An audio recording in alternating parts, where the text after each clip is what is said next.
굉장히 멋있는 성가대였습니다. 성가대가 정말 아주 좋았습니다. 오늘은 마태복음 1장 18절에서 2장 12절까지를 다 함께 읽겠습니다.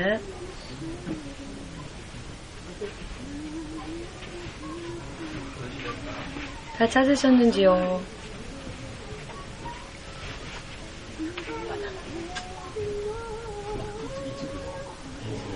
읽겠습니다. 예수 그리스도의 나심은 이러하니라. 그 모친 마리아가 요셉과 정혼하고 동거하기 전에 성령으로 잉태된 것이 나타났더니 그 남편 요셉은 의로운 사람이라 저를 드러내지 아니하고 가만히 끊고자 하여 이 일을 생각할 때에 주의 사자가 현몽하여 가로되 다윗의 자손 요셉아 내 아내 마리아 데려오기를 무서워 말라. 저에게 잉태된 자는 성령으로 된 것이라. 마리아가 오두고노고 성하고 아들을 낳으리니 이름을 예수라 하라. 이는 그가 자기 백성을 저희 죄에서 구원할 자이심이니라. 이 모든 일에 된 것은 주께서 선지자로 하신 말씀을 이루려 하심이니 가라사대 보라 처녀가 잉태하여 아들을 낳을 것이요 그 이름은 임마누엘이라 하리라 하셨으니 이를 번역한즉 하나님이 우리와 함께 계시다 함이라. 요셉이 잠을 깨어 일어나서 주의 사자의 분부대로 행하여 그 아내를 데려왔으나 아들을 낳기까지 동침지 아니하더니 나음의 이름을 예수라 하니라. 헤롯 왕 때에 예수께서 유대 베들레헴에서 나심에 동방으로부터 박사들이 예루살렘에 이르러 말하되 유대인의 왕으로 나신 이가 어디 계시뇨? 우리가 동방에서 그의 별을 보고 그에게 경배하러 왔노라 하니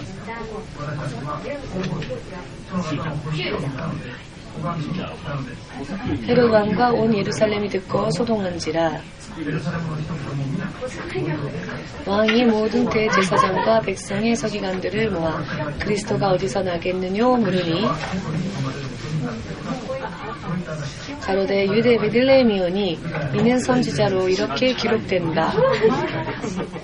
또 유대 땅 베들레헴아 너는 유대 고을 중에 가장 작지 아니하도다.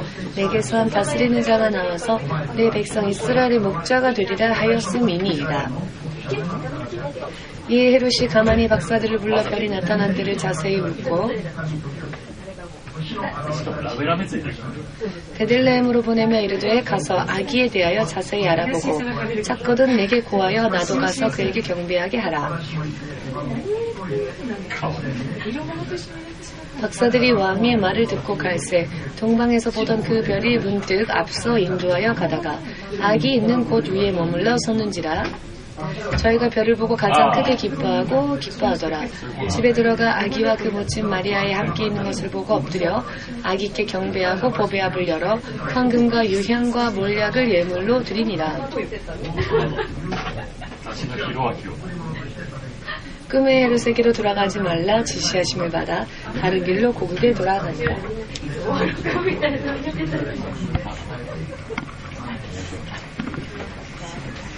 기도하겠습니다.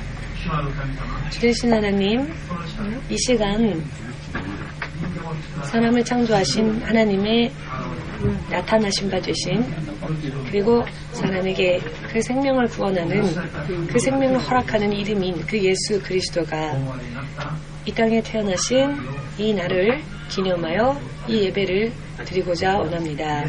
예수님을 믿고 또 구원받고 예수님에 의하여 이루어지고 또 성취되어진 또 준비되어진 영원한 생명의 구원을 비롯하여 모든 축복을 바르게 받을 수 있게 하시옵고 또 바르게 받을 수 있는 그 방법을 주의 말씀을 통해 깨달을 수 있게 하시사 주님의 이름을 영접하는 사람 한 사람이 한 명도 남지 않고 모두가 주의 약속하신 축복과 은혜 가운데 주의 나라까지 상속받을 수 있는 그와 같은 그런 합당한 믿음을 만들 수 있도록 도와주시옵소서. 예수 그리스도의 이름으로 기도합니다. 아멘.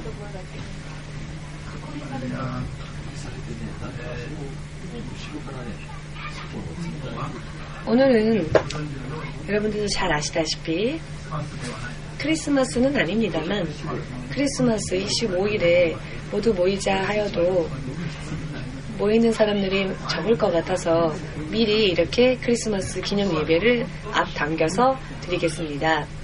사실은 크리스마스 날 25일 수요일, 그날이 평일이건 주일이건 휴일이건 사실 그날은 모든 것을 다 뒤로 젖혀두고 예배에 나와야 할 것이지만 여러분들의 믿음 가운데에는 그렇게 할 수 있는 믿음도 있고 그렇게 하지 못하는 믿음들도 있기 때문에 굉장히 믿음이 좋아서 또 예배를 드릴 수 있는 분도 있고 그렇지 못하는 분들도 있기 때문에 오늘은 앞당겨서 이렇게 예배를 드리겠습니다. 일본이라고 하는 나라는 12월 초쯤부터 12월 마지막까지 크리스마스를 전후로 하여서 크리스마스를 위한 여러 많은 장식, 일루미네이션 등등이 거리 곳곳마다 장식되어지고 정말 크리스마스를 이렇게 뜨겁게 기념하고 또 이렇게 함께 기쁨을 나누는 나라도 일본처럼 그렇게 하는 나라도 없을 것 같습니다. 일본은 이 12월 때에 가장 예를 들어 백화점 같은 경우도 주력을 다해서 12월 달을 준비한답니다. 크리스마스 때 사실 1년에 70%의 이익이 크리스마스 때 12월 때에 백화점에 이득이 있다고 할 정도로 이렇게 많은 사람들이 크리스마스를 전후하여서 마음이 뜨거운 것은 사실 그들이 예수님을 믿고 있기 때문이 아니라 장사를 잘하기 때문이지요. 비즈니스로 이렇게 하는 것이죠.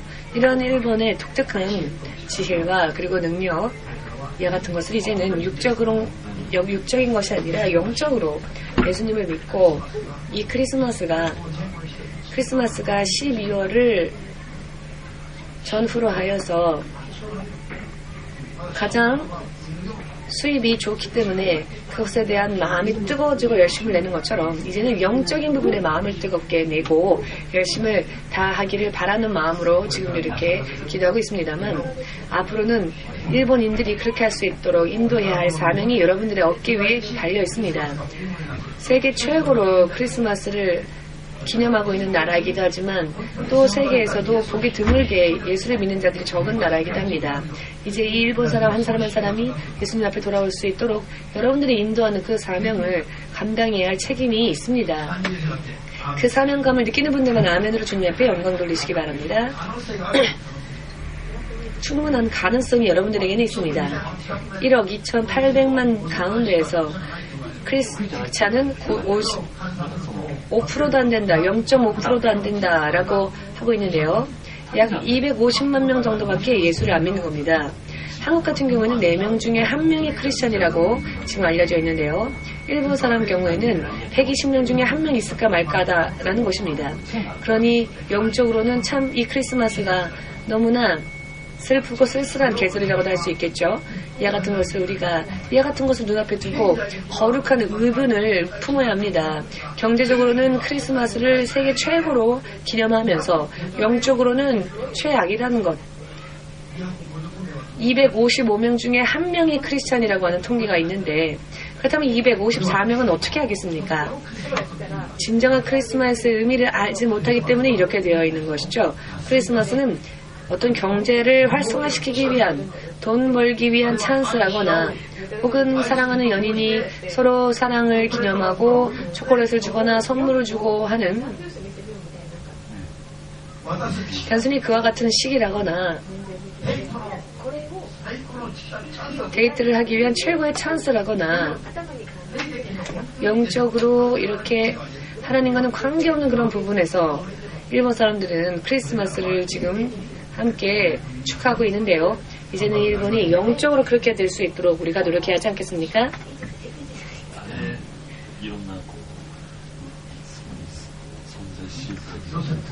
요셉은 마리아와 혼약을 했습니다.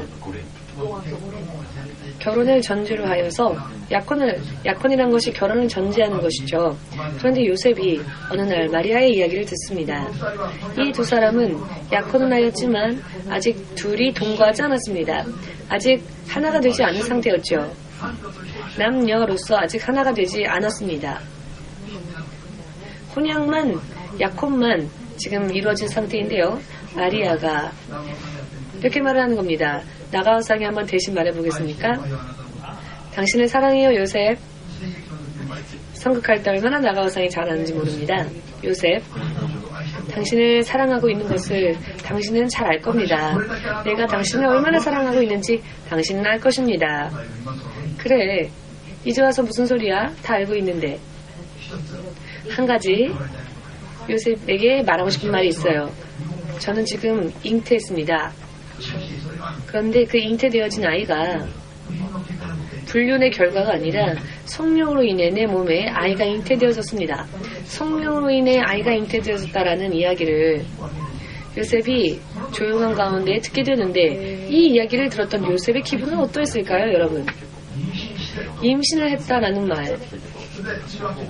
그런데 변명이라고 하는 것이 다른 남자와의 불륜이 아니라 성령에 의한 잉태라고 하니, 이와 같은 이야기를 하니, 여러분, 이런 때에 여러분들이 만일 요셉의 입장에 있다면, 아, 그렇구나, 아, 정말 대단하다 라고 말할 수 있겠습니까? 혹은 지금 이 여자가 무슨 소리를 하는 거야? 이 여자가 무슨 소리를 하는 거야? 도대체 무슨 짓을 한 거야? 아니, 임신을 했다니, 그것도 성령으로 임신을 했다니, 당치도 않는 터무니없는 말도 안 되는 소리를 들었는데, 요셉은 얼마나 놀랐을까요? 성령으로 임신했다는 사람이 어디에 있었습니까? 이것은 자연을 초월한 이야기고 인간 세계에서는 상상할 수도 없는 이야기를, 이 당치도 않는 이야기를 지금 마리아가 눈앞에서 그런 이야기를 하고 있는 겁니다. 그 광경을 상상해 보십시오. 성령으로 임신되어진, 잉태되어진 그 이야기를, 임신되어진 이유는 성령으로 인한 능력이었다라고. 그러니 이게 믿어지겠습니까? 요셉은 고민했을 것입니다. 밤에 잠을 자지도 못했을 것입니다. 아니, 마리아가 어떻게 나에게 어떻게 이런 짓을 할 수 있을까? 나를 보기 좋게 배신했구나. 밤에도 잠을 잘 수 없었을 겁니다. 계속 생각을 했었을 것입니다. 그러나 너무나도 이 마리아를 사랑했기 때문에, 너무나도 마리아를 사랑했던 나머지 요셉은 이것을 크게 드러내려고 하지 않습니다.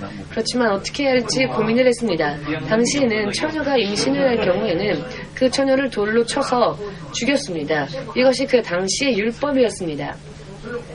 이것을 만일 사람들 앞에 공공연하게 이 사실을 드러낸다면 마리아는 아마 돌에 맞아 죽게 되었을 것입니다.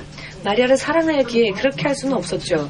그렇지만 배신은 배신이니까 그냥 아무도 모르는 사이에 인연을 끊자라고 생각을 한 것입니다. 그때 주의 천사가 그의 꿈속에 나타납니다. 요셉, 두려워하지 말라. 두려워하지 말고 너의 처 마리아를 받아들이는 것을 주저하지 말라. 그가 잉태한 것은 다른 남자와의 관계에 의한 임신이 아니라 주의 성령의 능력으로 인해 그가 잉태한 것이다. 마리아는 아들을 낳으리니 그 아들의 이름을 예수라 하라. 왜냐하면 그분은 자신의 백성을 죄로부터 구원할 하나님의 이름이기 때문이다 라고. 할렐루야. 모두 함께. 예수는 자신의 백성을 구원하기 위하여 사람에게 내려온 하나님의 이름이다. 사람에게 허락되어진 하나님의 이름입니다. 예수라는 이름은 예수가 태어나면 하나님께서 사람과 함께 거하시게 되는 겁니다. 그리고 사람에게 구원의 이름을 주시고 예수라고 하는 구원의 이름,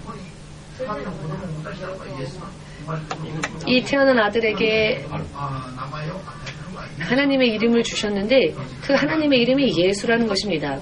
예수라는 이름은 하나님이 우리와 함께 하신다라는 뜻입니다. 그 뜻을 다른 말로 표현할 때 임마누엘이라고도 합니다.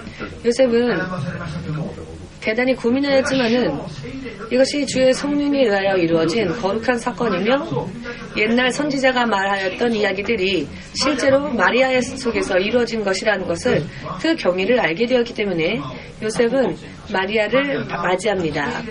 그리고 마리아가 아이를 낳을 때까지 둘은 결혼하였으나 함께 잠자리를 같이 하지 않았습니다. 아이가 태어날 때까지 요셉은 계속 마리아를 기다립니다. 요셉은 처음에는 성령으로 인해 예수가 잉태되어진 것을 몰랐을 때에는 인연을 끊고자 하였죠. 인연을 끊고자 하였지만은 잉태되어진 원인이 하나님의 영이신 성령으로 인한 일이라는 것을 알게 되었고 그것을 깨닫고 난 뒤 그것을 인정하였기 때문에 그는 마리아와의 결혼을 계속할 수 있었던 것입니다. 그렇게 하지 않는 한 인정되어질 수 없는 이야기지요. 혼약자가 어느 날 조련이 나타나서는 당신을 사랑하지만 내가 아이를 잉태했습니다 라고, 그래도 난 좋아요 라고 할 수 있는 사람이 손 들어보십시오. 그래도 그런 사람을 좋다고 맞이할 수 있겠습니까?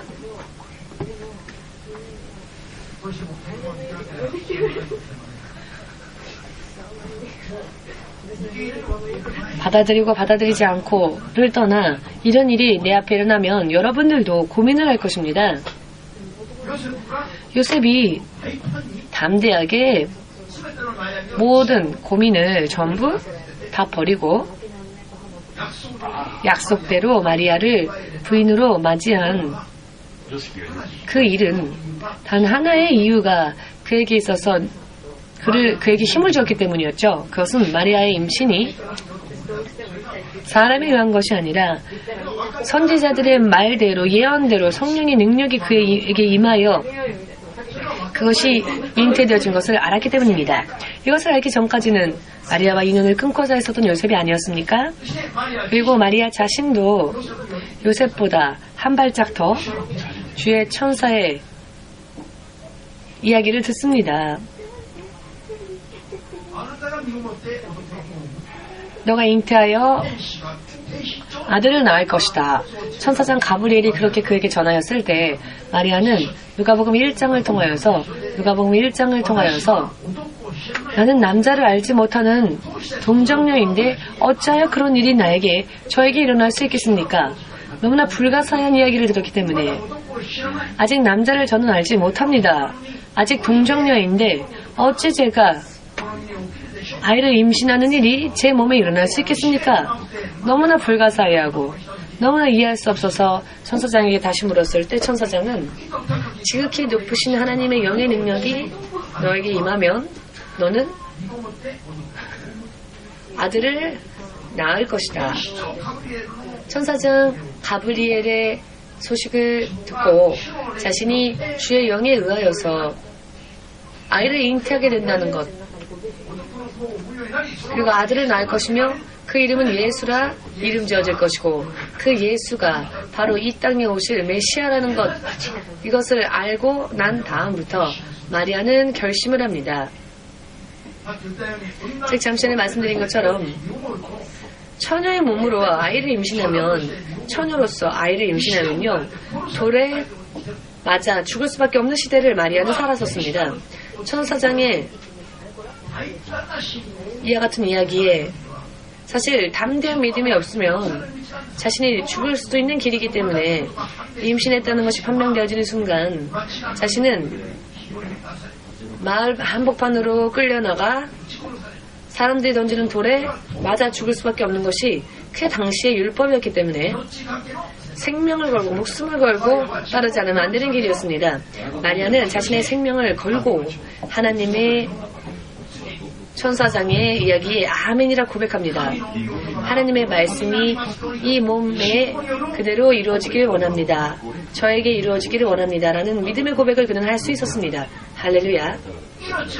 생명을 걸고 목숨을 걸고 자신의 운명을 걸고 믿음의 고백을 한 것입니다. 그러나 이것은 돌에 맞아 죽기 위해서 이런 일을 한 것일까요?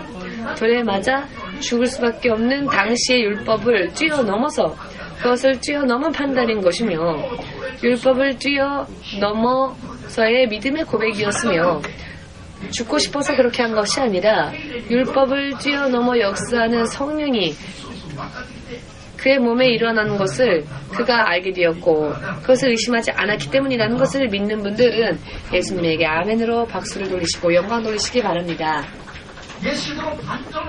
예수 그리스도의 탄생의 비밀을 누구보다도 잘 알고 있는 사람은 바로 마리아이고 그리고 요셉인데요. 마리아의 믿음의 특징은 담대함이었습니다. 이런 일들이 그들에게 닥쳤을 때 어떻게 하느님의 말씀 위에 설 수 있을 것인가? 하느님의 말씀을 따르기 위해서 무엇을 걸어야만 하는가? 어떠한 믿음을 보여야 하는가? 마리아와 요셉을 통하여서 여러분들 잘 배우시고 하나님의 나라에 부르심받을 그 순간까지 이 땅에서 우리가 살아가는 동안 일어나게 될 여러 많은 시련과 환난과 슬픔과 시험 속에서 여러분들은 여러분들의 믿음을 굳건히 지키시고 그 환난과 그 시련을 뛰어넘어서 천국에까지 무사히 들어가시는 여러분들이 되시기를 그와 같은 믿음 되시기를 축복합니다. 할렐루야. 주의 영이 역사하시면 세상에 있는 그 어떠한 법도 그 어떠한 법칙도 전부 그것을 뛰어넘어 버립니다. 이런 불가사의한 능력이 역사한다는 것을 일어난다는 것을 자나 깨나 잊지 마시길 바랍니다. 세상 사람들은 이런 일이 벌어질 때 기적이다라고 말하지만 하나님을 믿는 우리들, 하나님을 아는 우리들은 그와 같은 일들을 기적이라고 하지 않고 표적이라고 하지요. 믿는 자, 하나님을 의지하고 하나님을 따르는, 믿고 하나님을 따르는 믿는 자들에게 사인으로서, 그 증거로서 그 사람이 하나님을 믿는 자이고 하나님이 그를 당신의 자녀 삼으셨다라는 사인, 표적에 지나지 않는 것입니다. 여러분, 기적이 아니라 생활의 일부, 일반 상식으로 알 수 있는 것들인 것입니다. 믿음 위에 서게 되면요. 모두 함께 고백해 볼까요? 세상 사람들에게는 기적이라고 불려지는 일들이 믿는 나에게는 일반 상식이다. 아멘. 우리가 하나님의 자녀로서 성령의 능력에 보호하심을 입고 또 인도를 받게 되고 난 다음부터 우리들의 환경, 우리들의 사는 길, 우리들의 운명은 다 바뀌게 되어집니다. 같은 길을 걷다가도 어떤 사람은 쓰러지지만 어떤 사람은 그곳에서 승리를 얻고 성공할 수 있습니다. 있을 수 있는 이야기인데요. 반드시 무슨 일이 있다 할지라도 성공하는 사람과 무슨 일만 있으면 실족하고 쓰러지는 사람, 이것은 어떤 차이가 있을까요? 무슨 일이 있어도 성공하는 자는 하나님의 능력 안에 힘있는 하나님의 자녀들입니다. 이것을 믿으시고 여러분들의 믿음에 의한 선택으로서 여러분 스스로를 지금도 앞으로도 영원히 이 생명길을 걸어가며 무슨 일이 있다 할지라도 무슨 험난과 시험이 있다 할지라도 뛰어넘어 생명길로 나가는 여러분들 되시길 바랍니다.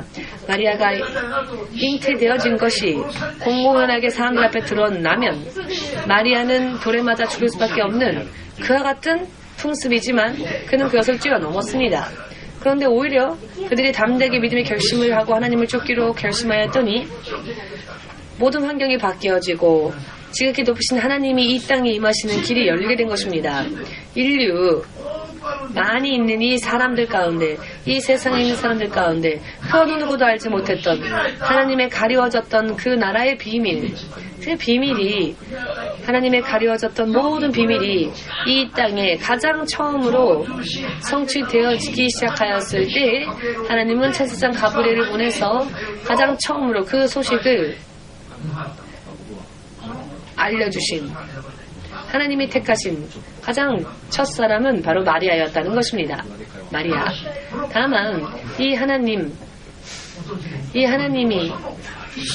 그를 찾아주셨을 때 마리아는 단 한 번도 쓰지 않았던 자신의 태, 단 한 번도 쓰지 않았던 여자의 생명이라고도 할 수 있는 그 태에 하나님의 오실 길을 준비하겠노라 하나님께 자신을 드립니다.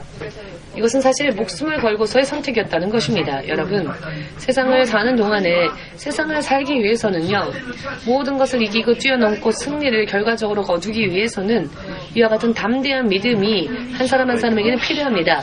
목사님만 그런 특별한 믿음을 가지면 되는 것이 아니라 여러분 한 사람 한 사람, 여러분 개인이 이와 같은 굳건한 믿음을 가져야 한다는 것을 믿으십니까? 요셉도 마리아 자신도 예수 그리스도가 어떠한 비밀 가운데 이 땅에 태어나셨는지 또 이 땅에 어떻게 오셨는지를 잘 알고 있었습니다. 그렇기 때문에 요셉도 마리아도 세상 상식을 뛰어넘었습니다. 그리고 그들은 돌을 맞을 수밖에 없는 그런 시련 속에 떨어진 것이 아니라 오히려 이 모든 것을 뛰어넘어서 하나님이 이 땅에서 이 세상에서 역사하시게 될 그 놀라운 하나님의 계획이 실현되어지고 성취되어지는 일에 가장 처음에, 가장 최전선에, 그리고 가장 그 중심에 마치 샘플과 같이, 모델과 같이 쓰여진 것입니다. 진실로 모범적인 믿음을 가진 자들로서 이 세상이 계속되어지는 한 이 둘의 이야기는 항상 후대에도 소개되어질 것입니다. 이런 영광스러운 입장에 그들이 설 수 있게 되었던 것입니다. 이것은 이 세상에서의 부귀 영광을 위해서가 아니라 하나님의 나라에서의 축복이 이들에게 있어서 얼마나 각별한 것인지를 여러분들은 상상되십니까? 여러분들도 상상할 수 있을 것입니다. 마리아와 예수 그리스도의 관계는 이렇게 시작되어집니다. 그러나 마리아와 예수 그리스도의 이 두 관계는 예수님의 공생에 예수께서 구세주로서 본격적으로 역사하시기 시작한 그때부터 이 두 사람의 관계는 눈에 보이는, 어느 누가 보아도 알 수 있는 모습으로 확실히 예수님이 태어나실 때에는 주의 천사장과의 교제 가운데에서 다른 이들은 알 수 없는 그런 관계 속에서 마리아와 요셉만이 그 하나님의 놀라우신 비밀을 알고 있었지만 예수님의 공생애를 시작하시고 난 뒤부터, 즉 구원주로서 역사를 사역을 시작하기 시작한 다음부터는 마리아의 믿음이 사람들 사이에서 부상하게 되었죠. 예수님께서 하나님의 나타나신 바로 하나님 당신으로서 이 땅에서 일하시기 시작했을 때 가나의 혼례 잔치에 포도주가 떨어지는 일이 일어났습니다. 그때 마리아는 포도주가 떨어졌다라는 이야기를 예수님에게 구합니다. 여러분, 결혼식 때, 혼례 잔치 때 많은 손님들이 초대되어져 왔는데 포도주가 떨어지면 모두가 곤란할 수밖에 없는 그때에 마리아는 포도주가 떨어졌다라는 것을 예수에게 말합니다. 사람들 앞에서. 그러나 예수님은 그 마리아를 향해 이런 말을 합니다. 부인이요, 그 일이 나와 무슨 상관이 있습니까? 라고 말씀하십니다. 사람들 앞에서 아들이 어머니에게 이와 같은 질책의 말을 하면 당시 율법에서는 또 어떻게 되느냐? 마을 외곽으로 끌려나가서 성벽 외곽으로 끌려나가서 또 돌에 쳐서 죽이는 것이 율법이었습니다. 즉 아이가 부모를 거역하고 거슬리고 반항할 때 이와 같은 죄의 형벌이 있었습니다. 예수님께서 사람들 앞에서 마리아를 향하여 어머니라고 말하지 않고 부인이여 라고, 여인이여 라고, 포도주가 떨어진 것이 나와 무슨 상관이 있나이까 라고 하신 말씀, 이것을 공적으로 입술에 그런 말씀을 담으셨다는 것은 사실 율법으로 비추어 볼 때, 다시 한번 말씀드리지만 마을 외곽에 끌려나가 돌에 맞아 죽을 수도 있는 그런 이야기였다는 것입니다. 그럼에도 불구하고 예수님은 그런 율법을 모르셨기 때문에 그렇게 행동하신 것이 아니라 예수님은 그와 같은 것을 아셨지만 그와 같은 것을 뛰어넘어서 사람들 앞에서는 어머니라고 하면은 아무런 위험이 없었겠지요. 그러나 예수님은 확실하게 여인이여 라고 말씀하십니다. 그 이유는 무엇일까요? 본격적으로 예수님과 마리아의 관계를 확실한 것으로 구별하시기 위함이었습니다. 만일이라도 마리아가 성령으로 잉태되어져 이 땅에 오신 예수님을 만일이라도 마리아가 가끔이라도 그게 아니라 내 아들이었나? 진짜 내 아들이었나? 라는 착각을 하여 예수님에 대한 바른 믿음을 마리아도 가져야 하는데 그 믿음을 가지지 않게 되면 곤란하기 때문에, 그러면 마리아 자신이 불행해지기 때문에, 마리아가 만일이라도 잘못 생각하여 하느님 앞에 범죄함이 있어서는 안 되기 때문에 예수님은 아예 처음부터 단호히 잘라서 예수님과 당신의 관계를 마리아에게 확실하게 보여주십니다. 그런데 이런 예수님의 모습을 보았을 때 마리아는 어떻게 행동하였습니까? 마리아의 태도가 여러분 정말로 우리의 믿음의 본보기입니다. 마리아는 금세 깨닫습니다. 금세 깨닫습니다.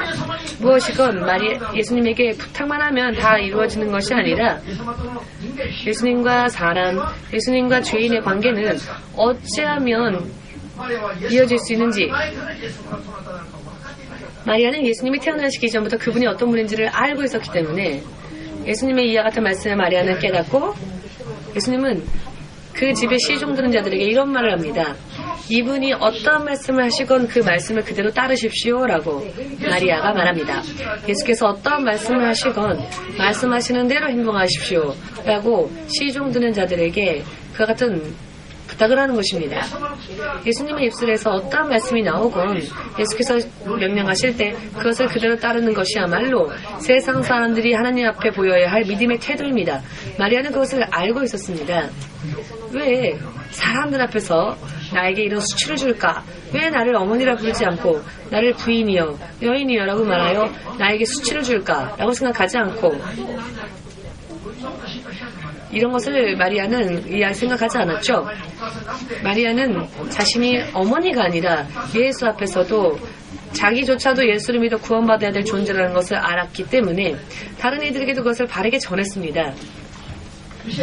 그리고 사람들이 예수님의 말씀대로, 예수께서 명령하시는 대로 항아리에 물을 채워서 6개 항아리에 그 항아리 입구까지 물을 채워서 쓸 때, 그리고 이것을 다시 연회장에 그 담당하는 자에게 가져갔을 때, 이 시종 드는 자들은 아무런 말도 반문도 하지 않고 그렇게 따랐을 때 물을 퍼서 날랐을 뿐인데 어느샌가 그 맛을 보니 포도주로 변해 있는 이와 같은 기적이 처음 마리아의 바른 영적인 가르침과 또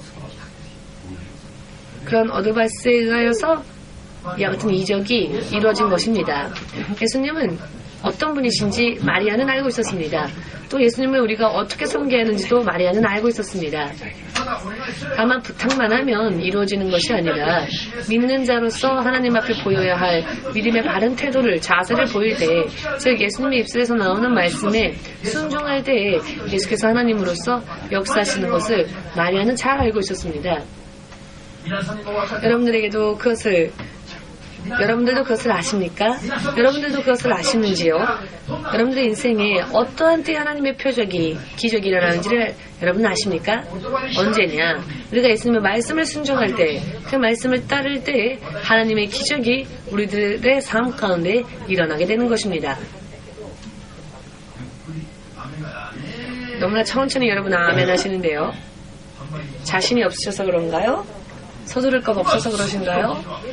지금이라도 그런 축복이, 그런 믿음이 내게 임하기 원하는 사람은 금세 속히 아멘이라겠죠. 모든 저주로부터 해방되어지고 끌어가는 모든 문제가 하나님의 능력 안에서 해결되어지기를 바란다면은 이렇게 길게 언제라도 좋아요, 천천히 아멘이 아니라 금세 아멘이라고 고백하겠죠. 믿음은 마음에 달려 있습니다, 여러분. 지금 자니까 나중에가 아니라 기다렸다는 듯이 어떤 사람은 여기에서 3번 아멘 했더니 병이 나았다라고 간증한 사람이 이 자리에 앉아있는 분도 있죠. 말씀을 들었을 때 3번 아멘 했을 뿐인데 갖고 있었던 병이 고침받았다라는 간증을 하신 분이 계시죠. 그러나 어떤 사람은 길게 아멘, 자, 이런 마음가짐으로 과연 하나님의 기적이 우리 안에 일어날까요? 기적이 일어난다면 그게 기적일 것입니다. 그와 같은 믿음의 그런 마음가짐에는 기적이 일어난다면 오히려 그게 기적이라는 것입니다. 여러분, 우리가 하나님의 은혜를 구할 때에는요, 목마른 사슴이 시냇물을 찾아 헤매이듯이 구하지 않으면 안 됩니다. 여러분, 목마른 사슴이 어떠한 상태가 되는지를 여러분 아십니까? 사슴이요, 이 야산에 생식하는 사슴들은요, 목이 마르면은 골짜기를 찾아 물을 찾아 나서는데 갈증이 심해지면 사슴은 자신을 컨트롤하지 못한답니다. 그래서 갈증이 심하면 견디지 못해서 여기저기에 머리를 부닥친답니다. 물을 마실 수 없게 되면 사슴은 나무건 돌이건 여기저기 자기의 머리를 부닥치면서 그 물 한 방울을 찾아 헤맨답니다. 여러분, 사람이 하나님의 은혜를 구할 때에는요, 목이 마른 사슴이 시냇물을 찾아 헤매듯이 해야 한다고 하나님이 말씀하셨는데요.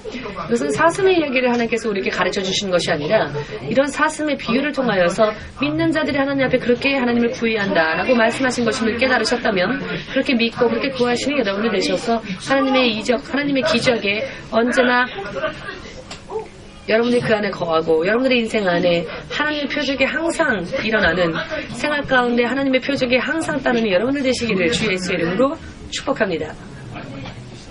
아멘. 마리아는 확실하게 예수님에 대한 자신의 태도를 확실하게 알고 어떻게 해야 하는지를, 그 태도 가짐, 자신의 마음가짐을 어떻게 해야 하는지를 알고 있었습니다. 또한 예수께서 고난의 길을 걸어가셨을 때에도 정말로 그 마음을 아파하면서도 너무나 큰 고통으로 눈물을 흘리면서도 하나님의 뜻이 예수님을 통하여서 어떻게 성취되어지는지 마리아는 그것을 계속 묵묵히 지켜보았습니다. 그리고 예수께서 십자가에 못 박히시기 전까지는 사람의 상상을 초월하는 아픔과 고통, 정말로 온몸이 다 찢기고 피투성이가 되고 여러 많은 모욕과 질시와 수욕과 채찍을 당하고 못에 박히고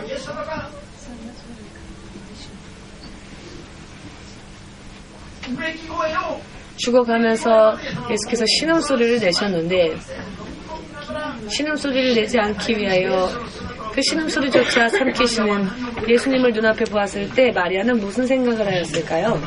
만일 이것이 예수님, 하나님이 이 땅에 임하신, 육신을 입고 이 땅에 오신 바로 하나님이시며 그분이 성령으로 인하여 이 땅에 오신 분이 아니었다면은 다른 사람들은 알지 못하는 그런 죄를 남몰래 지어서 죄의 결과로 태어난 분이 바로 예수님이었다면 지금까지는, 그때까지는 그 사실을 잘 숨겼다고 하여도 그러나 예수가 자신의 진짜 아들이었다면은 그분이 눈앞에서 비참하게 죽어갈 때에 정말로 사람이라면, 정말로 어머니라면 이렇게 얘기했을 겁니다. 예수야, 이제 그만하자. 이런 일은 그만하자. 여기서 네가 잘못했다고 말하면 너는 살 수 있다. 성령으로 네가 태어났다고 한 말은 내 거짓말이었다고. 내가 얘기하면 너는 내가 요새 몰래 다른 남자와 낳은 아이가 바로 너인데 네가 그것을 사람들에게 다 말하겠다. 그래서 너가 죽지 않도록 하겠다. 너도 그렇게 얘기하라. 여건 마리아가 얘기를 하겠지요. 만일 마리아가 예수님이 죽어가는 모습을 보면서도 만일 마리아가 예수님이 진짜 자신의 아들이었다면 예수가 그렇게 고통받으며 죽어가는 모습을 묵묵히 마지막까지 그렇게 아파하면서 볼 수 있을까요? 여러분들이 부모의 마음, 어버이의 마음을 아신다면 또한 사람으로서의 정이 있다면, 따뜻한 마음이 있다면 그런 일은 하지 못할 것입니다. 자신의 불륜의 씨가 이렇게 결실이 맺어져서 정말로 이 땅에 태어난 것이 예수님이었다면 성령으로 인해 태어난 분이 예수님이 아니라 자신의 불륜의 결과로서 태어난 분이 예수님이었다면 그런 고통스러운 여러 많은 시련과 여러 많은 아픔과 고통을 당하면서 죽어가며 신음소리를 내는 예수를 보면서도 자신의 비밀을 숨기기 위해서 예수의 존재를 드러내지 않고 그래 그냥 나를 위해서 죽어줘라. 나를 위해서 마지막까지 그냥 죽어줘라. 네가 이 사실을 말하면 나는 안 되니까 라고 얘기하겠습니까? 진짜 사람이라면은 사람의 양심을 가지고 있다면 그렇게 하지 못했을 겁니다.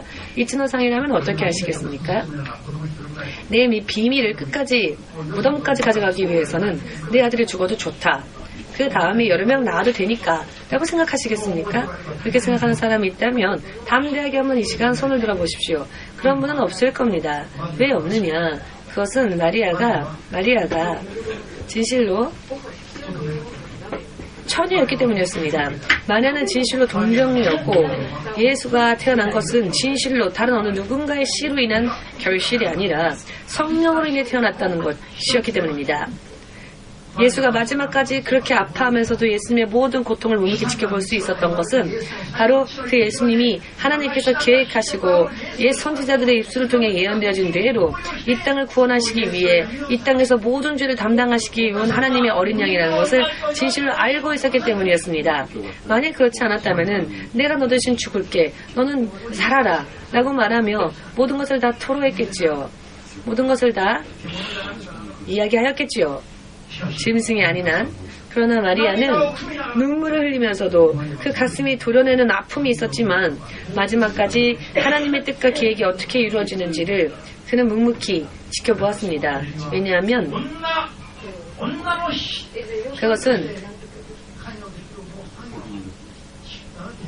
자신이 관여할 수 있는 그런 문제가 아니었기 때문을 그는 알고 있었기 때문이었습니다. 예수는 그의 아들이 아니었기 때문입니다. 그의 태를 통해 태어났을 뿐이지. 예수께서 이 땅에 오실 구세주라는 것, 확실하게 예수가 이 땅에 태어나기 이전부터 잘 알던 사람은 마리아였죠. 마리아는 예수님에 대한 그 믿음의 태도가 단 한순간도 동요되어지지 않았습니다. 누구보다도 예수님을 잘 아는 분이었기 때문에 이렇게 믿음의 모범을 보여준 사람, 누구보다도 더 좋은 믿음의 모범을 보여준 사람이 바로 마리아입니다. 마리아는 예수님의 탄생의 비밀을 예수가 태어나기 이전부터 알고 있었고 예수께서 걷는 모든 길에 하나님의 뜻이 성취되어지는 것을 보고 확인했기 때문입니다. 할렐루야. 이분이 어떤 말씀을 하시건 그대로 행하라 라는 그와 같은 이야기를 마리아는 하였죠. 사람들이 그 이야기를 듣고 예수를 따랐을 때 진실로 예수님의 놀라운 능력이 눈앞에 나타나지고 그것이 확인되어졌죠. 예수님은 마리아를 향했던 예수님의 태도가 그렇기 때문에 단 한 번도 동요되거나 의심하거나 하는 일은 단 한 번도 없었습니다. 십자가에서 마지막 숨을 거두시는 그 직전까지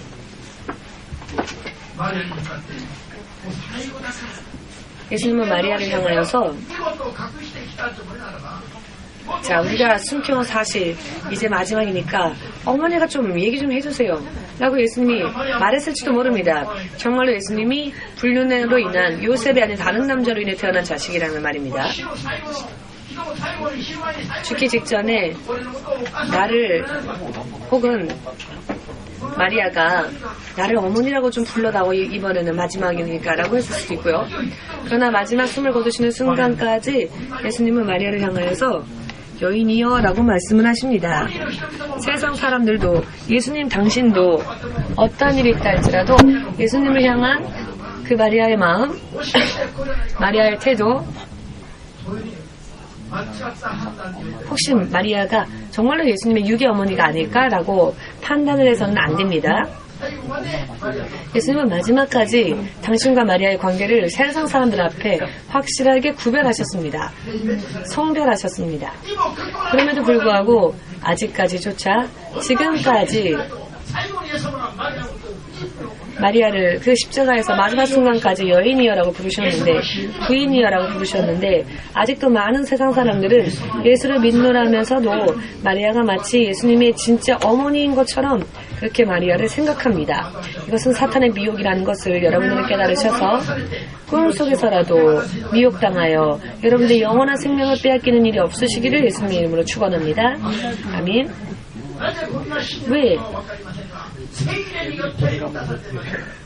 이와 같은 것을 진리를 사람들은 모를까요? 성령으로 인해 충만함을 받지 못하기 때문입니다. 성령이 충만하게 임하고 성령이 우리를 깨닫게 하시면 우리는 이와 같은 것을 알 수 있습니다. 이와 같은 진리를 깨달을 수 있습니다. 성령은 인도와 역사하심을 의지하지 않기 때문에 사람의 상식과 생각으로 판단하기 때문에 예수의 어머니니까 마리아가 성모구나라고 마리아를 그렇게 높이는 거죠. 그러나 이것이 사탄의 괴력이라는 것을 알지 못하고 있는 겁니다. 왜 예수님은 마리아를 어머니라 하지 않았는데 왜 세상 사람들은 예수를 믿노라 하면서도 마리아를 예수의 어머니라고 합니까? 마태복음 13장 5절 6절 말씀을 보시면 마리아는 성령으로 예수를 잉태한 후에 요셉과 정식으로 결혼하고 요셉과 정식으로 부부의 관계를 맺었고 야곱, 시몬, 유다 이런 아들을 4명 낳습니다. 요셉의 자녀들을. 그리고 여동생들도 있었다고 기록되어져 있기 때문에 여동생들도 있었습니다. 지바 마리코상이 말한 것이 옳았습니다. 적어도 6명은 나왔답니다. 적어도 6명을 낳았습니다. 마리아와 요셉은. 예수는 마리아의 아들이 아니고 오직 마리아를 이 땅에 오시는 통로로서 쓰셨을 뿐이고 마리아의 유전자 단 하나조차도 예수님의 체내 안에는 들어있지 않다는 것을 확실하게 깨달으시길 예수님의 이름으로 축복합니다. 100% 성령의 능력으로 마리아의 태를 통로로서 쓰신 예수님, 그렇게 이 땅에 오신 분이 예수님이십니다. 이 땅에 태어났다기보다는 이 땅에 오신 분이라고 말하는 것이 정확하겠죠. 그래서 요한복음 11장에서는 독생자 예수라고 말씀하시는데요. 독생자라고 하는 뜻은요, 한자로 풀이하면은요, 한 명이다라는 뜻이 아니라 홀로 있다라는 뜻입니다. 홀로 있는 자, 독생자라고 말합니다. 독생자 예수. 이것은 숫자 1, 2, 혼자 있다, 하나이다라는 뜻이 아니라는 겁니다. 독생자는 홀로, 스스로 이 땅에 계시는 분, 스스로 오신 분, 그 어느 누구의 힘과 능력을 의지하지 않고 마리아와 요셉과 관계없이 그는 홀로 이 땅에 오신 분이십니다. 자발적으로 오신 분입니다. 그런 뜻에서 독생자라고 말하는 겁니다. 고독할 때 독자, 생일할 때 생자, 이 한자를 써서요. 혼자 태어나신 분, 혼자 계신 분이라고 독생자라고 표현하는 것입니다. 홀로, 당신의 힘으로, 즉 하나님의 영이신 성령의 힘으로 사람과 관계없이 마리아의 유전자와도 관계없이 태어난 것입니다. 그렇기 때문에 마리아의 유전자가 조금도 예수님의 안에는 흐르고 있지 않습니다. 그런데 불구하고 몇 년 전인가 누군가가 무덤을 발굴했더니 이스라엘에서 유전자가 24개밖에 없는 사람의 피가 발견되어졌다고. 왜냐하면 양쪽 다 부모의 유전자를 받으면 46개 유전자가 있어야 하는데 24개의 유전자밖에 발견되지 못한 사람이 있었다고. 이것은 역시 한쪽 유전자만 가지고 있는 거니까 마리아의 아들, 즉 예수가 아닐까, 이런 뉴스가 있었는데요. 그것은 카톨릭이 좋아하는 이야기입니다. 카톨릭은 성모를 중요시 여기기 때문에 역시 예수를 마리아가 낳았구나 라고 하고 기뻐하죠. 그러나 이것은 유혹하기 위한 마귀의 계략임을 깨달으시길 바랍니다. 이와 같은 이야기를 하면 사람들이 너무나 모르고 그렇구나 라고 생각하는 게 문제입니다. 진리가 아닌데 그것을 믿어버린다는 것이 문제입니다. 성령으로 이와 같은 이야기를 들으면 아니 사탄의 미혹이구나 라고 금세 그것을 분별할 수 있을 것입니다. 성령으로 인하면 금세 분별할 수 있는 이야기인데 성령을 통하지 않으니까 참 불가사의한 일이다. 마리아의 유전자, 마리아로 인해 태어났으니까 요셉의 유전자는 없고 마리아의 유전자만 이렇게 있구나 라고, 그것을 스스로 믿는 자들이 스스로 미혹의 길을 걷는 겁니다. 영분별하는 능력 위에 여러분은 서시기를, 그와 같은 영분별의 능력을 구한 여러분들 되시기를 예수님의 이름으로 축복합니다. 성령의 능력으로 하지 않으면 너무나 간단하게 미혹당합니다. 성령의 능력을 의지하면 너무나 간단하게 깨달을 수 있는 문제인데 성령을 의지하지 않으면은 여러분 성령을 의지하지 않기에 몇십억의 사람들이 이렇게 속아가고 있습니다. 그러나 성령의 능력과 지혜로 들으면 깨달을 수 있는 문제인데요. 그러나 성령을 의지하지 않으면 오히려 이런 미혹의 이야기들이 더 그럴싸하게 들리기 때문에 여러분 충만하기를 기도하십시오. 그렇지 않으면 언제 어느 곳에서 자신도 모르는 사이에 사탄에 의해 미혹당하여 생명이 끊겨질지 알 수 없기 때문입니다. 지금도 이와 같은 이야기를 깨닫고 있지 못하는 크리스천들이 더 많이 이 세상에 있다는 것이 문제입니다. 이와 같은 세상을 우리가 지금 살고 있습니다. 그러니 우리는 언제나 경계하고 조심해야 합니다. 예수의 이름을 가지고 있으면서도 전부 다 빼앗겨 버릴 수 있기 때문입니다. 예수님의 이름은 그냥 손에 쥐고 있으면 되는 그런 지폐, 그런 것이 아닙니다. 그냥 보여주면, 예를 들어 깃불을 보여주면 통과되어지는 것처럼 그냥 보여주면 천국 갈 수 있는 게 아닙니다. 예수의 이름은 쥐고 있는 게 아니라 예수의 이름을 따라야 하는 것입니다. 예수의 이름은 물건이 아닙니다. 믿고 따라야만 할 길이며 하나님의 이름이십니다. 어떠한 말씀을 하시건 그대로 순종할 때 기적이 일어나는데요. 우리들에게는 더 이상 그것이 기적이 아니죠. 왜냐하면 그것은 기적이 아니라 우리는 하나님의 자녀이고 우리의 시민권이 하늘에 있기 때문에 이런 세상 사람들이 볼 때 기적인 것이 우리에게는 표적인 것이죠. 나의 신분이 바뀌었다는 것을 믿으시면 아멘으로 고백하시기 바랍니다. 더 이상 마귀의 자식이 아니라 나는 하나님의 자녀로 내 신분이 바뀌었으며 내 시민권이 천국에 있으며 기적이 상식이 되어지는 그와 같은 믿음의 서기를 바라신다면 또 그와 같은 믿음의 서기를 원하신다면 아멘으로 주님 앞에 영광을 돌리시기 바랍니다. 동방의 박사 3명이 오늘 우리가 읽은 본문 말씀 마태복음 2장에 나오는 말씀을 보시면 그들은 이방인이었습니다. 그들은 유대인, 이스라엘 사람들이 아니었습니다. 그들은 이방인이었습니다. 동방의 세 박사는 이방인이었지만 이스라엘의 하나님의 이야기를 들었습니다. 그리고 그 하나님을 경배하는 삶을 살았고 언제나 세상을 바라보지 않고 하늘을 바라보는 삶을 살았습니다. 그 별들의 움직임, 즉 그 별들의 움직임들이 하나님의 천사들의 움직임이라는 것을 믿었고 그 별들의 움직임을 항상 주위에서 보았습니다. 그들은 땅을 바라보며 살지 않고 하늘을 바라보며 살았던 사람들이었던 것입니다. 그들은 예수가 태어나실 때 다윗의 별이 이동하는 것, 다윗의 별의 이동과 별의 움직임을 추적했습니다. 그리고 예루살렘에 그들은 그 구세주를 경배하기 위해서 옵니다. 당시의 최고의 가장 고귀한 물건들로서 사람들이 생각했었던 향유, 황금, 몰약을 아낌없이 선물로 가져옵니다. 당시 이스라엘 다스렸던 로마의 총독에게도 혹은 헤롯 왕에게도 그 선물을 드리지 않고 갓 태어나신 어린아이 어린아기 예수, 아직 눈도 제대로 뜨지 못하신 예수, 말 구유에 눕혀진 예수님에게 그것을 드렸습니다. 그리고 그들은 자신들 고국으로 돌아갈 때 밤의 꿈에 천사들의 지시를 받지요. 헤롯 왕이 있는 곳으로 돌아가지 말라라는 지시를 받습니다.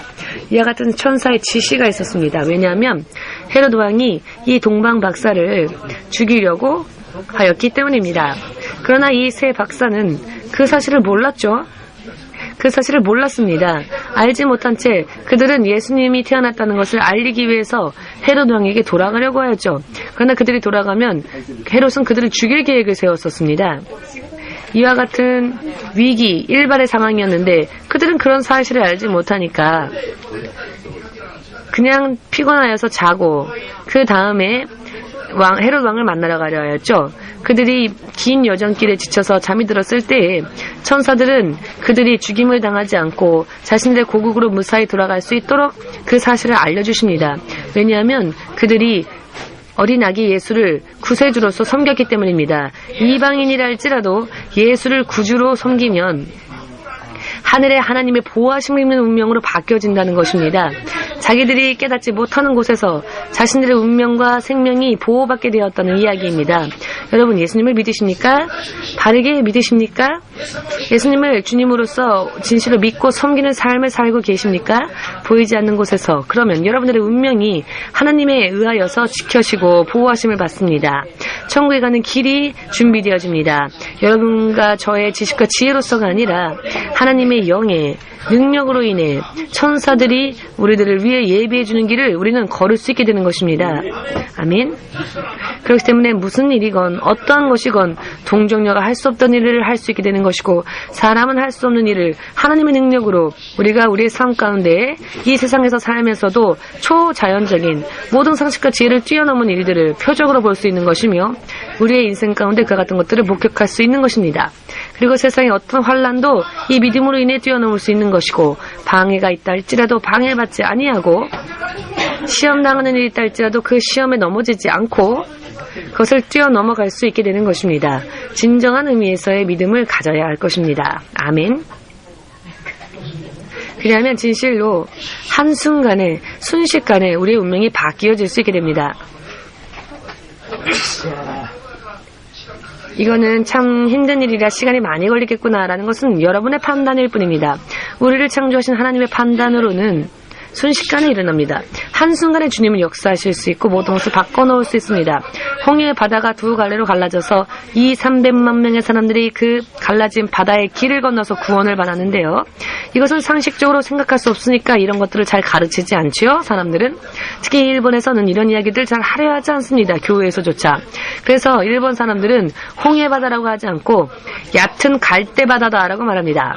얕은 바다는 바다지만 얕은 갈대가 피어난 바다라서 사람이 건너갈 수 있는 바다다라고 설명을 하는데요. 이와 같은 여러분들의 지식 안에서 상식 안에서 납득되어질 수 있는 상태로 하나님을 표현할 수 있으시겠습니까? 그것이 아니라 사람의 상식을 뛰어넘어 사람의 능력과 한계를 뛰어넘어 역사하시는 하나님을 알아야 합니다. 왜 일본 성경에서는 번역을 갈대바다라고 표현합니까? 갈대바다라고 표현하면 사람이 얼마든지 건너갈 수 있죠. 바다가 갈라지지 않아도. 하나님의 기적은 필요 없죠. 그런데 이런 해석을 하려면 차라리 성경을 버리시고 차라리 만화를 읽으십시오. 왜 그런 사람이 납득할 수 있는 지혜와 지식과 한계 가운데 예수를 알려고 한다면 왜 성경을 읽습니까? 재미도 없는데. 왜 내 지식과 한계 가운데에서 알 수 있는 것들을 믿으려고 한다면 왜 성경을 보십니까? 그냥 만화를 보시지. 내 지식과 내 한계를 뛰어넘어 사람의 지식과 한계를 뛰어넘어 역사하시는 하나님을 알기 위해서 그 하나님의 가르침이 있으니까 성경을 보는 것 아닙니까? 믿으십니까? 동방 박사의 세 사람의 운명이 바뀌어질 수 있었던 것은 이스라엘의 민족들조차 예수를 인정하지 않았지만 그때 그들은 그 누구보다도 먼저 예수를 섬겼기 때문이었고요. 그러했더니 기다렸다는 듯이 하나님이 그들의 운명을 지켜주시고 보호하셨습니다. 마태복음 4장 5, 6절 말씀에 나와 있지요. 예수께서 베들레헴에서 태어나셨습니다. 태어나시기는 베들레헴이고 예수님은 나사렛에서 자라셨는데요. 그래서 예수님을 나사렛 예수라고도 하는데요. 나사렛에서는 30세까지 예수께서 사셨습니다. 30세가 되셨을 때부터 공생애라고 하여서 예수님이 구원주로서의 사역을 감당하고 복음을 전파하기 시작하시는데요. 그때 나사렛을 떠나서 가장 먼저 간 곳이 어디였냐면 이방인의 마을이었던 갈릴리였습니다. 갈릴리가 그 이름이 많이 성경에 거론되어져 있기 때문에 이스라엘의 일부라고 생각하시는 분들이 있는데요. 실상은 그 당시에 이스라엘이 볼 때는 이방의 나라였습니다. 마태복음 4장 25절을 보시면 알 수 있을 것입니다. 아멘. 이방의 땅 갈릴리가 어떤 땅이었는가? 여러분, 모두 함께 죽음의 땅이었다. 죽음의 땅. 죽음의 땅에 사는 이방의 땅 갈릴리, 죽음의 땅, 이방의 땅 갈릴리. 이방의 땅 갈릴리는 죽음의 땅이었다는 것입니다. 즉, 생명이 없는 곳이었다는 것입니다. 죽음의 땅에 거하던 자들이, 죽음의 땅에 거하던 갈릴리의 사람들이 예수께서 그곳에 나타나셨을 때에 빛을 보게 되었다고 기록되어져 있습니다. 즉, 흑암의 땅에 살던 자들이, 흑암 속에 살던 갈릴리의 사람들, 이방의 땅 갈릴리의 사람들이 그 흑암의 땅에 하나님의 빛이 임하였다는 것입니다. 이것이 예수님이 나사렛에서부터 갈릴리로 향하여 그들에게 나타나셨다라는 것을 이렇게 기록되어진 것입니다. 예수께서 임하시는 곳에는 생명의 빛이 임한다. 아멘. 여러분들 가운데 예수께서 주님으로 구주로 여러분들의 안에 예수님이 임하신다면 이미 여러분들에게는 생명의 빛이 임한 것이고 여러분들의 인생은 빛 가운데에 드러나게 되는 것입니다. 믿으십니까? 이것이 예전이나 지금이나 그리고 영원토록 변치 않는 이와 같은 약속이 실현되어지고 있습니다.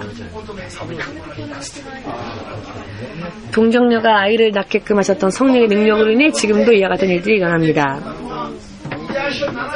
이것은 이미 이사야서 24장에 예언되어졌던 하나님의 말씀의 성취이지요. 하나님의 말씀이 우리들 안에 능력으로 축복으로 실현되어지기 위하여서는 주의 영이 이 말씀대로 여러분들에게 역사하시기 위하여서 여러분들이 구할 때에 그것이 이루어진다는 것을 뜻합니다. 믿으십니까? 법칙이 있습니다. 하나님의 말씀이 내 삶 가운데 역사되어지고 일어나기를 바라는 데에는 법칙이 있는 것입니다. 성령이 역사하지 아니하시면은 성경은 그저 만화보다도 더 못한 재미없는 책일 것입니다. 이 안에 있는 약속의 말씀이 우리들에게 실현되어지기 위해서는 우리들이 예수님에 대한 믿음을 가져야 한다는 것입니다. 이것을 보일 때 성령이 역사하시기 위하여 우리가 구할 때 믿음이 인정되어질 때 성령은 말씀대로 역사하시고요. 그러면 기적이 그 자리에서 일어나게 되는 것입니다. 이것이 믿음의 법칙입니다. 아멘. 일방적으로 마리아가 가만히 있는데 성령이 강제적으로 마리아 안에 임하여서 문득 보니까 아이가 잉태되어졌네? 그런 게 아닙니다. 아니 이상하네. 왜 내 배가 불러오지? 내가 병인가? 10개월 지났더니 아이가 태어났는데 아니 이게 무슨 일이야? 임신이었나? 이런 이야기가 아니라는 것입니다. 마리아가 믿음을 보였을 때 하나님 앞에 순종하겠노라 고백하였을 때 하나님의 말씀이 내 안에 일어나기를 바랍니다 라고 믿음을 보였죠. 목숨 걸고 그러했더니 성령의 능력이 역사하여서 이사야서 7장 24절의 말씀이 마리아의 태 안에서 실현되어진 것입니다. 마리아와 요셉의 유전자하고는 관계없이 성령의 100%의 능력으로 말씀이 성령으로 인하여서 마리아의 태를 통하여 예수께서 오신 것이죠. 정확하게 말한다면은 태어났다기보다는 마리아의 태를 통과했다라고 말하면 좋습니다. 그렇기 때문에 예수님은 외아들 예수라는 뜻이 아니라 독생자 예수는 홀로 계신 예수님이다. 홀로 나신 예수님. 하나님의 능력으로 사람의 능력과는 관계없이 하나님의 능력으로 홀로 나신 분이다라는 뜻입니다. 그저 마리아의 태를 통과하여 이 땅에 나셨다. 태어나신 것이 아니라 나셨다. 홀로 나신 분. 아멘 되십니까? 여기까지 우리가 믿지 않으면 성경이 보이지 않습니다. 이렇게 해석하지 않으면 성경이 우리 눈에 들어오지 않습니다. 진리는 여기에 있는데 터무니없는 곳에서 더듬고 있으니 성경을 알지 못하는 겁니다. 그래서 진리에 이르지 못한 채 많은 크리스찬들이 실족하고 마는 것입니다. 지금 눈앞에 그것이 보이고 있지 않습니까? 영원히 하나님의 나라에 갈 때까지 실족하지 않고 진리를 토대로 하여 살고자 원하신다면 오늘부터 성령의 능력이 말씀으로 인해 내 안에서 역사하실 수 있도록 항상 기도하시는 여러분들 되시기를, 그리고 제3의 요셉, 제3의 마리아, 제2의 동방 박사와 같은 반드시 예수를 믿은 결과를 보란듯이 간증할 수 있고 증거할 수 있고 예수님과 함께 걸을 수 있는 여러분들 되시기를 마지막으로 예수님의 이름으로 축복합니다. 자, 다 함께 기도하겠습니다.